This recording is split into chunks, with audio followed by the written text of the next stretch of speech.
तो पिछले लेक्चर में हम लोगों ने चार्जिंग का बहुत सारा प्रोसेस को डिस्कस कर लिया था, जिसमें कि हम लोगों को एक के बारे में पढ़ना था जो हम लोग पढ़ रहे थे, charge separation by polarisation.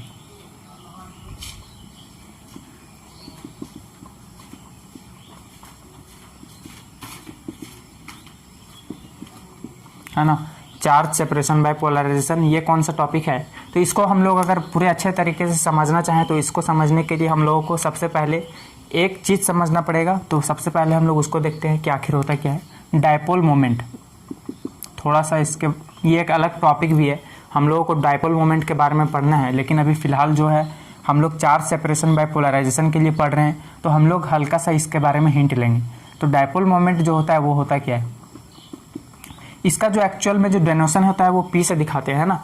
Dipole moment का जो सिंबल होता है वो किससे होता है, पी से।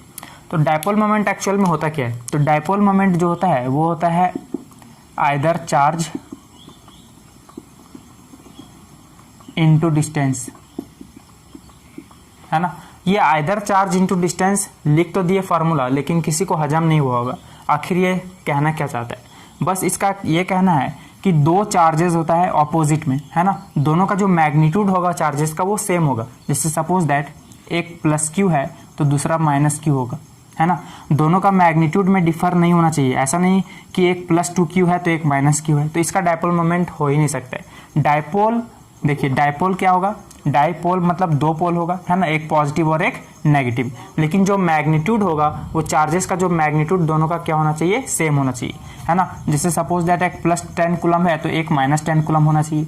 डायपोल है, देखिए एक पोल है पॉजिटिव और एक पोल है नेगेटिव, और दोनों का जो मैग्नीट्यूड है वो दोनों का क्या है, सेम है। तो हम लोगों ने ये मान लिया कि ये जो प्लस क्यू और माइनस क्यू जो डायपोल दिख रहा है, एक प्लस और माइनस, और दोनों का जो मैग्नीट्यूड सेम है, वो दोनों चार्जेस के जो सेपरेशन है, इट मीन्स दोनों का जो बीच का जो डिस्टेंस है वो कितना है, आर हम लोग मान लिए हैं, है ना। तो डायपोल मोमेंट जो हम लोग निकालते हैं वो कोई भी चार्जेस ले सकते हैं, देखिए आइदर चार्ज, लेकिन सिर्फ ध्यान इतना रखना है कि हम लोगों को साइन नहीं लेना है ना। अगर हम लोग ये वाला चार्जेस लिए हैं तो क्यू, और ये भी लेंगे तो क्यू, यह नहीं कि प्लस क्यू या फिर माइनस क्यू, हम लोग कभी भी साइन को पुट नहीं करने वाले हैं। और दोनों चार्जेस के बीच का जो डिस्टेंस है उसको जब मल्टीप्लाई कर देते हैं तो वही क्या होता है, हमारा डायपोल मोमेंट। लेकिन आप लोगों को ध्यान देना चाहिए कि डायपोल मोमेंट जो होता है वो दो चार्जेस होता है ना, दो पोल होना चाहिए, एक पॉजिटिव और एक नेगेटिव, और दोनों का जो मैग्नीट्यूड है वो दोनों क्या होना चाहिए, सेम, है ना। और दोनों के बीच का जो सेपरेशन है वो कुछ ना कुछ होना चाहिए। अगर दोनों पॉजिटिव और नेगेटिव अगर एक ही पॉइंट पर लाई कर गया तो दोनों के बीच का डिस्टेंस क्या होगा, जीरो। तो आइदर चार्ज इनटू डिस्टेंस कितना होगा, जीरो, तो डायपोल मोमेंट क्या हो जाएगा, जीरो। तो हम लोग ये आगे के बारे में डिस्कस करने वाले हैं। तो ये तो समझ में आ गया होगा कि आखिर डायपोल मोमेंट होता क्या है, आइदर चार्ज इनटू डिस्टेंस। तो अब हम लोग चार्ज सेपरेशन बाय पोलराइजेशन के बारे में थोड़ा समझते हैं, ये होता क्या है। हम लोगों ने पिछले लेक्चर में बात कर लिया था कि जो एटम होते हैं ना वो दो प्रकार का होता है। पहला एटम जो होता है हम लोगों ने यह मान लिया था कि एक पॉजिटिव और एक नेगेटिव दोनों जो है एक ही पॉइंट पर लाई कर रहे हैं, ऐसा हम लोग मान लेते हैं। पॉजिटिव और नेगेटिव क्या है, एक ही पॉइंट पर लाई करता है। तो हम लोग ये मान ले रहे हैं कि positive and negative charges lie at same point, दिख रहा है। तो पॉजिटिव और नेगेटिव चार्जेस जो है दोनों एक ही पॉइंट पर लाई कर रहा है, तो ऐसा एटम को हम लोग क्या बोलते हैं, non polar atom. Non polar atom, non polar atom it means दोनों चार्जेस के जो बीच का जो सेपरेशन है पॉजिटिव और नेगेटिव का, वो डिस्टेंस कितना है ना, सेपरेशन कितना है, दोनों के बीच का डिस्टेंस सेपरेशन कितना है, जीरो है ना। पॉजिटिव और नेगेटिव एक ही पॉइंट पर लाई कर रहा है तो दोनों के बीच का डिस्टेंस कितना होगा, जीरो। तो जब जीरो है तो डायपोल मोमेंट अगर हम लोग निकालेंगे इस एटम का तो कितना हो जाएगा, either charge into distance, charge कोई भी ले लेंगे, लेकिन डिस्टेंस देखिए सेपरेशन दोनों के बीच में कितना है, जीरो, तो डायपोल मोमेंट भी कितना हो जाएगा, जीरो हो जाएगा। तो यहाँ से ये बात याद रखने वाला है कि एक एटम होता है नॉन पोलर एटम।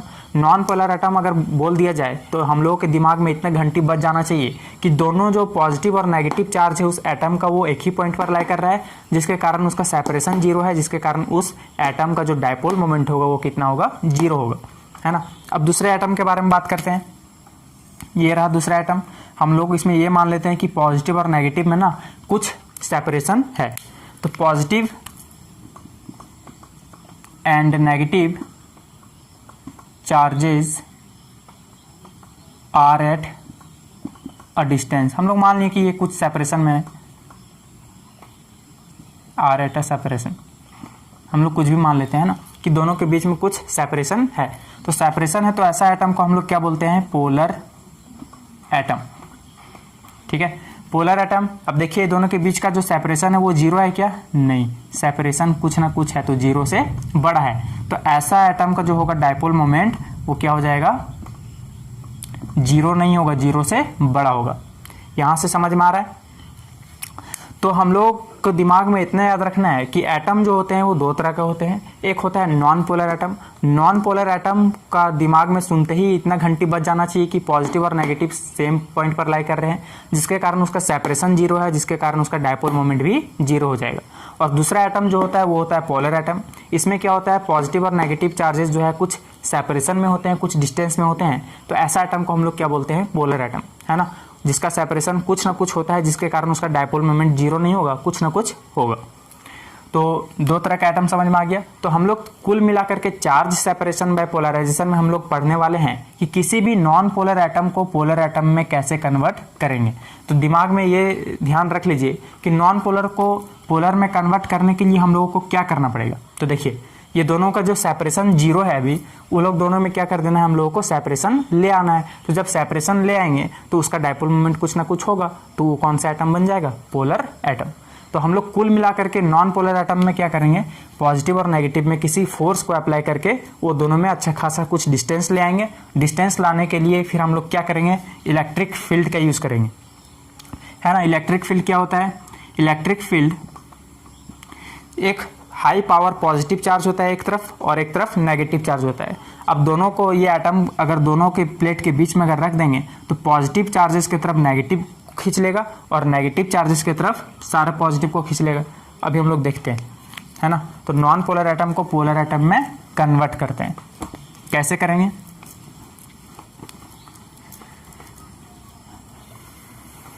है ना। देखिए ये रहा इलेक्ट्रिक फील्ड,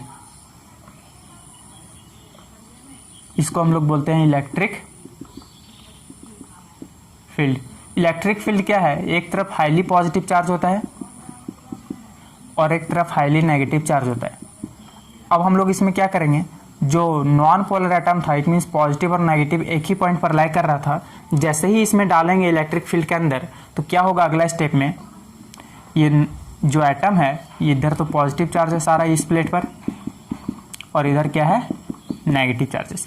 देखिए ये नेगेटिव जो है पॉजिटिव की तरफ खींचा चला आएगा, सारा नेगेटिव इधर आ जाएगा एटम का, और सारा पॉजिटिव जो है इधर आ जाएगा नेगेटिव की तरफ, है ना। अब देखिए नेगेटिव और पॉजिटिव के बीच में कुछ डिस्टेंस आ चुका है ना। तो कुछ डिस्टेंस आ चुका है, इस बार इसका डायपोल मोमेंट जीरो नहीं होगा, कुछ ना कुछ होगा। तो ये जो नॉन पोलर एटम था उसको अगर हम लोग इलेक्ट्रिक फील्ड के अंदर डाल देते हैं तो वो क्या बना देता है, उसको पोलर एटम बना देता है। इसी प्रोसेस को हम लोग क्या बोलते हैं, चार्ज सेपरेशन बाय पोलराइजेशन।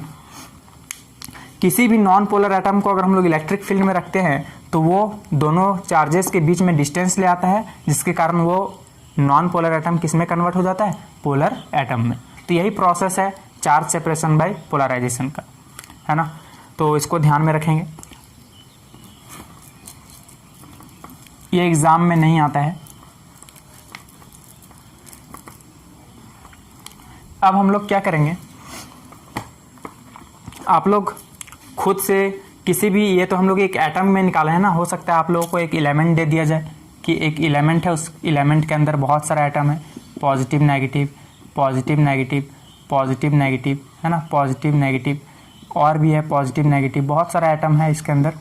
अब इसको बोल दिया जाएगा कि इसमें अगर इलेक्ट्रिक फील्ड अप्लाई करेंगे तो क्या हो जाएगा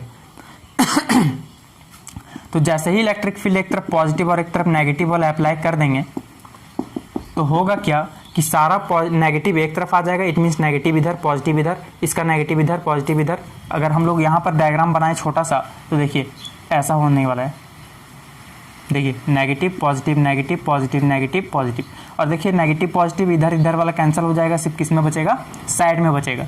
तो अगला जो हम लोगों का जो एलिमेंट है वो सारा नेगेटिव जो है इधर आ जाएगा और पॉजिटिव एक तरफ हो जाएगा, है ना, और इधर बीच का सारा एक दूसरे को क्या कर देगा, कैंसल आउट कर देगा। ये आप लोग खुद से निकाल सकते हो, अगर नहीं निकलता है तो कमेंट करके बताइएगा, मैं इसमें एक सेपरेट वीडियो बनाऊंगा।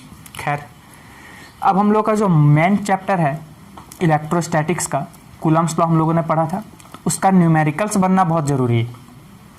तो उसका न्यूमेरिकल बनने के लिए हम लोगों को डायरेक्शन ऑफ फोर्स भी पता होना ज़रूरी है। तो हम लोग ये टॉपिक को पहले क्लियर कर लेते हैं। डायरेक्शन ऑफ फोर्स, अब ये कौन सा टॉपिक है ना, चलिए देखते हैं। सपोज दैट कि एक ए एटम है और दूसरा बी एटम है ना, इसमें है +2 कूलम और इसमें -3 कूलम चार्ज है।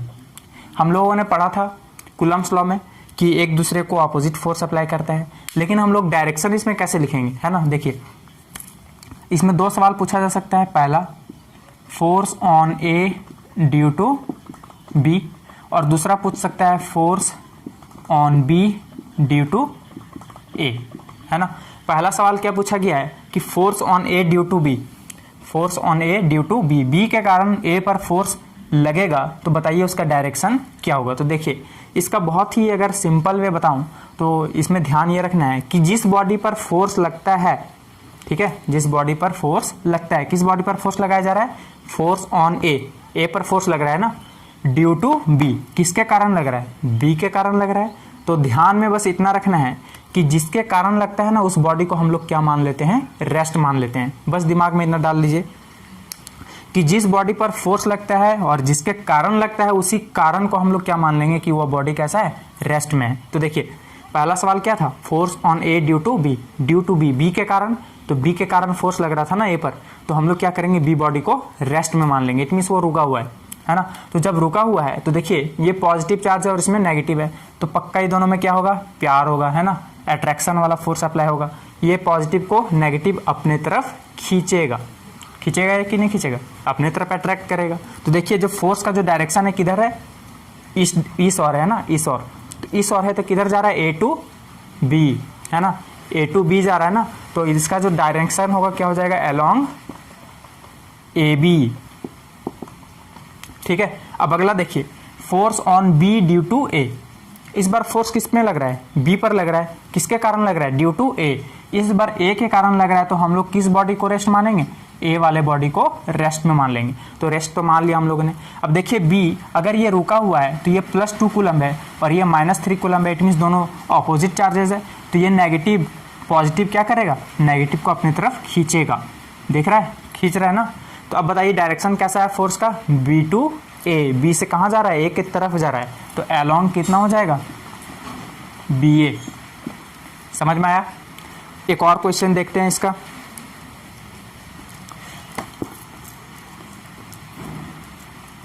डायरेक्शन बस लिखना आना चाहिए, ज़्यादा इसमें प्रैक्टिस नहीं कराऊंगा, आप लोग खुद से कर लीजिएगा। P और Q दो बॉडी है, P में जो है +5 कूलम है और Q में भी +8 कूलम है, दोनों में इस बार सेम चार्जेस है, ठीक है। तो यहाँ पर 2 तरह का सवाल पूछ सकता था, पहला force on P due to Q, और पहला दूसरा क्या पूछ सकता था, force on Q due to P। दोनों में डायरेक्शन बताना है, तो आप लोग इजीली बता सकते हो। क्या बताना है, सिर्फ ध्यान में क्या रखना है कि जिसके कारण फोर्स लगता है उसको हम लोग रेस्ट में मान लेंगे। तो देखिए, force on P due to Q, किसके कारण फोर्स लग रहा है, Q के कारण लग रहा है ना पहला वाला में, तो हम लोग इसको रेस्ट मान लेंगे, सोच लेंगे कि ये रुका हुआ है इस बॉडी, ये बॉडी। अब देखिए, P जो है, P में पॉजिटिव चार्ज है और इसमें भी पॉजिटिव है, तो पॉजिटिव पॉजिटिव में क्या होता है, दुश्मनी होता है और दोनों एक दूसरे को रिपेल करेंगे। इट मीन्स अगर ये रुका हुआ है तो ये P वाले बॉडी को रिपेल करेगा। इट मीन्स Q किधर फोर्स लगाएगा, P को लात मार के बोलेगा कि तुम दूर भागो, तो इधर चला जाएगा ये, तो उधर भागा ना। तो इस बार डायरेक्शन देखिए किधर है, अलोंग Q से P जा रहा है ना, डायरेक्शन देखिए इधर है, तो क्या बोलेंगे, Q टू P। देखिए अलोंग किधर हो जाएगा, QP, अलोंग QP उधर जा रहा है। अब देखिए दूसरा, force on Q due to P, है ना, इस बार फोर्स किसके कारण लग रहा है, P के कारण लग रहा है, तो हम लोग रेस्ट इस बार किसको मानेंगे, P वाले बॉडी को रेस्ट मान लेंगे। तो जब P वाले बॉडी को रेस्ट मान लिए हैं तो बताइए दोनों पॉजिटिव पॉजिटिव है। अब ये P जब रेस्ट में है तो P Q पर किधर फोर्स लगाएगा, दोनों पॉजिटिव है, सेम चार्जेस है ना, तो ये भी लात मार के उसको इधर भगाएगा, देखिए उस डायरेक्शन में। तो इस बार जो फोर्स का जो डायरेक्शन है किधर है, इस और है ना, तो किधर है P टू Q, तो along किधर हो जाएगा PQ। समझ में नहीं आया क्या? अगर नहीं समझ में आता है तो आप लोग कमेंट बॉक्स में कमेंट कीजिएगा। वैसे एक और प्रैक्टिस करते हैं हम लोग, है ना, इस बार क्लियर हो जाना चाहिए अच्छे से, क्योंकि ये बहुत ज़रूरी है, न्यूमेरिकल हम लोग बनाएंगे। चलिए एक अच्छे से समझते हैं, है ना। सपोज दैट कि एक है L चार्ज नाम है और दूसरा है M, है ना।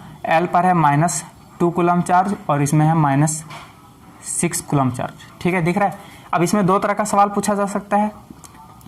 पहला क्या कि फोर्स ऑन L पर कितना फोर्स लग रहा है ड्यू टू M, और दूसरा सवाल क्या पूछ सकता है, force on M due to L। दोनों में हम लोगों को क्या बताना है, डायरेक्शन बताना है। तो देखिए पहला सवाल जो है फोर्स ऑन L पर फोर्स लग रहा है किसके कारण, M के कारण। तो M के कारण लग रहा है ना, तो हम लोग M वाला बॉडी को क्या मान लेंगे, रेस्ट मान लेंगे। तो जब रेस्ट मान लिए हैं तो बताइए ये रुका हुआ है, तो L पर ये फोर्स कितना लगाएगा। देखिए इसमें भी -2 कूलम है और इसमें भी -6 कूलम है, दोनों एक कैटेगरी का है। और बताया था कि एक कैटेगरी वाले लोग हमेशा झगड़ालू होते हैं ना, तो एक दूसरे को क्या करेंगे, रिपेल्स फोर्स लगाएंगे, रिपल्सन फोर्स अप्लाई करेंगे। तो M जो है L को बोलेगा लात मार के तुम मेरे से दूर हो जाओ, तुमसे नफरत है। तो ये जो M L पर जो उधर फोर्स अप्लाई किया है, इस बार डायरेक्शन देखिए कैसा है, M से L जा रहा है ना, है ना, तो along ML ये लिखने आना चाहिए डायरेक्शन ऑफ फोर्स। दूसरा force on M due to L, इस बार फोर्स M पर लग रहा है, किसके कारण लग रहा है, L के कारण लग रहा है। तो इस बार हम लोग रेस्ट किसको मानेंगे, इस बॉडी को, क्योंकि L के कारण फोर्स अप्लाई हो रहा है। तो ये जब रुका हुआ है तो L जो है M पर किधर फोर्स लगाएगा बताइए। तो ये L में -2 कूलम है और M में भी -6 कूलम है, तो दोनों झगड़ालू टाइप है ना, तो इसको लात मार के बोलेगा तुम दूर हो जाओ मेरे नज़रों से, तुमसे नफरत है। अब जो है ये क्या बोलेगा, जब इधर फोर्स अप्लाई किया है तो फोर्स किधर से किधर जा रहा है, देखिए डायरेक्शन, एरो इधर है ना, तो along किधर होगा, LM, ठीक है। तो डायरेक्शन ऑफ फोर्स में दिमाग बस इतना ही लगाना है कि जो जिसके कारण फोर्स अप्लाई होता है उस बॉडी को हम लोग रेस्ट मान लेते हैं, और दूसरे बॉडी में देखते हैं कि वो अट्रैक्शन करेगा या फिर रिपल्सन करेगा। अगर सेम काइंड ऑफ चार्ज हुआ तो नफरत होगा, लात मार के भगाएगा, है ना। और अगर अलग अलग चार्ज है, अलग अलग कैटेगरी के, तो एक दूसरे में अट्रैक्शन फोर्स अप्लाई हुआ। अब देखिए जो एरो होगा उसी के एरो के अलोंग हम लोग लिखते हैं, अलोंग। देखिए इसका एरो अगर इधर है फोर्स का तो ML, और अगर डायरेक्शन उधर है तो LM। बस नाम तो ही पढ़ना है। तो ठीक है, आज के लिए हम लोग इतना ही करते हैं, फिर हम लोग नेक्स्ट वीडियो में क्या करेंगे, डायरेक्शन ऑफ फोर्स हो गया, इससे रिलेटेड क्वेश्चन करेंगे। कूलम्स लॉ का जो क्वेश्चन है वो हम लोग अब कंप्लीट करने वाले हैं। तो खैर ये अगर फोर्स समझ में नहीं आया होगा डायरेक्शन ऑफ फोर्स, तो आप लोग कमेंट बॉक्स में कमेंट कीजिएगा, और भी अच्छे तरीके से मैं समझाऊंगा। And thank you.